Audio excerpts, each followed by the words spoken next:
নমস্কাৰ, এটা নতুন ভিডিঅ'লৈ সকলোকে স্বাগতম জনাইছোঁ। আশা কৰোঁ সকলোৰে হয়তো ভাল আৰু মোৰো ভাল। এইকেইদিন পথাৰৰ কামত ব্যস্ত হৈ থকাৰ কাৰণে ভিডিঅ' দিব পৰা নাছিলোঁ আৰু ভিডিঅ'টো চাই ভাল পাব বুলি আশা কৰিছোঁ আৰু শেষলৈকে চাব বুলি আশা ৰাখিছোঁ।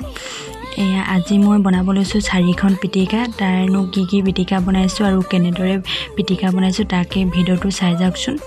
প্ৰথমতে মই বনাইছোঁ কঁঠালৰ গুটি পিটিকা। কঁঠাল গুটিখিনি শুকান কেৰাহী এটাত মই ভাজি লৈছোঁ। এনেদৰে ক'লা পৰি যোৱালৈকে ভাজিব লাগিব। ক'লা পৰি যোৱালৈকে মানে নহয়, কঁঠাল গুটিটো ভাজি থাকোঁতে চুই চাব লাগে। যদি কোমল হৈছে তেতিয়া সিজিছে আৰু যদি টান হৈছে তেতিয়া নাই সিজা। আৰু মোৰ কোমল হৈ গৈছে কাৰণে মই নমাই দিলোঁ ঠাণ্ডা হ'বৰ কাৰণে। ঠাণ্ডা হোৱাৰ পিছত মই বাকলিখিনি গুচাই ল'লোঁ আৰু খুন্দুনা এটাত খুন্দি দিম। আৰু এই কঁঠাল গুটি পিটিকাখন খাই বহুত ভাল লাগে, আপোনালোকেও বনাই খাই চাবচোন। আৰু জলকীয়া 4টা দিছোঁ, কঁঠাল গুটি আৰু জোখ অনুযায়ী নিমখ অকণমান দি মান ধনিয়া অলপ দি এইখিনি আধা খুন্দা কৰি ল'ম। আধা খুন্দি লোৱাৰ পিছতে ইয়াত মই বাঁহগাজৰ খৰিচা দিছোঁ অকণমান। বাঁহগাজৰ খৰিচাখিনি দি আকৌ খুন্দি ল'ম।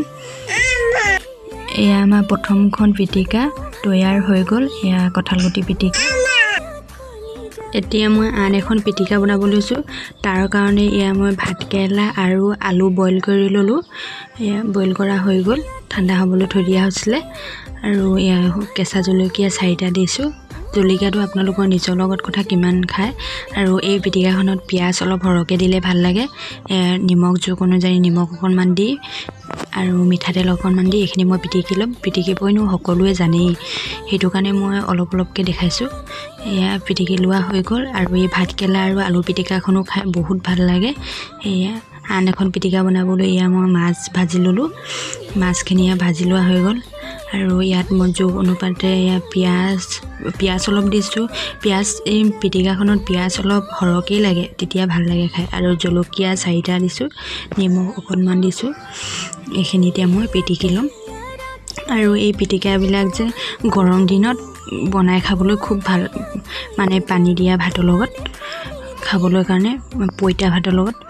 আৰু খুব কম সময়ৰ ভিতৰতে হয় বনাব পৰাকৈ, বেছি জুই কাষত থাকিব নালাগে। মোৰ মাছৰ পিটিকাখনো তৈয়াৰ হৈ গ'ল। আৰু এতিয়া মই শেষৰখন পিটিকা বনাব লৈছোঁ। তাৰ কাৰণে মই টাৱা এখন গৰম কৰি লৈছিলোঁ, তাত তেল অকণমান দি এই বেঙেনাখিনি মই এতিয়া ভাপত দি দিম। আৰু এই ভাপত দিয়া বেঙেনা পিটিকাখনো খাই বহুত ভাল লাগে। মই এতিয়া ঢাকন এখনে ঢাকি দিছোঁ।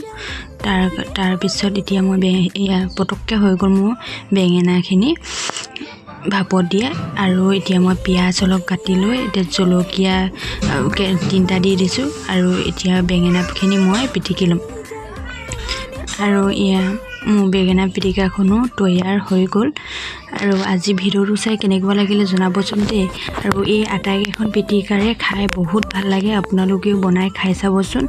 আৰু গৰম দিনত যে খুব কম সময়ৰ ভিতৰতে বনাই খাব পাৰিব। আৰু ভিডিঅ'টো শেষলৈকে চোৱাৰ বাবে বহুত বহুত ধন্যবাদ। আগলৈও এনেদৰে মোৰ ভিডিঅ'বোৰ চাই থাকিব বুলি আশা ৰাখিছোঁ।